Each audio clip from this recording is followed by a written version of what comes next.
Hello, നമുക്കൊരു pineapple പായസം തയ്യാറാക്കി നോക്കാം. ഞാൻ 1/2 ലിറ്റർ പാലാണ് എടുത്തിട്ടുള്ളത്.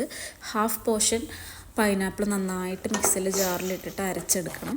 പിന്നെ കുറച്ച് പീസ് നമുക്ക് കടിക്കാൻ പാകത്തിന് ചെറിയ പീസുകളായി കട്ട് ചെയ്ത് വെക്കണം. ഈ മിക്സ് ചെയ്തിട്ടുള്ള പൈനാപ്പിളിൻ്റെ ക്രഷ് എടുത്തിട്ട് നന്നായിട്ട് നെയ്യിൽ വരട്ടിയെടുക്കണം. പാലൊഴിക്കുമ്പോൾ പിരിയാത്ത തരത്തിലായിരിക്കണം.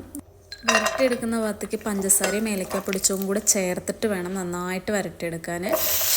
ആദ്യം തയ്യാറാക്കിയ പൈനാപ്പിൾ വരട്ടിയതിലേക്ക് പാലൊഴിച്ച് പഞ്ചസാര ആവശ്യത്തിനും ചേർത്ത് നന്നായിട്ട് വേവിച്ചെടുക്കണം. കുറുകി വരുമ്പോൾ മാത്രം നമ്മൾ ചെറിയ കഷ്ണങ്ങളാക്കി വെച്ചിട്ടുള്ള പൈനാപ്പിൾ വരട്ടിയത് ചേർത്ത് കൊടുക്കുക. അത് ചേർത്തതിന് ശേഷം നന്നായിട്ട് മിക്സ് ചെയ്യണം. ശേഷം ആവശ്യമെങ്കിൽ മാത്രം കുറച്ച് കണ്ടൻസ്ഡ് മിൽക്ക് ചേർത്ത് കൊടുക്കുക. എന്നിട്ട് അത്യാവശ്യം നമ്മുടെ പായസത്തിന് നോർമൽ കുറുക്കം എത്തിയിട്ടുണ്ടെങ്കിൽ നമുക്ക് തീ ഓഫ് ചെയ്തിട്ട് അണ്ടിപ്പരിപ്പ് മുന്തിരിയും വറുത്ത് അതും കൂടെ ചേർത്ത് കൊടുത്ത്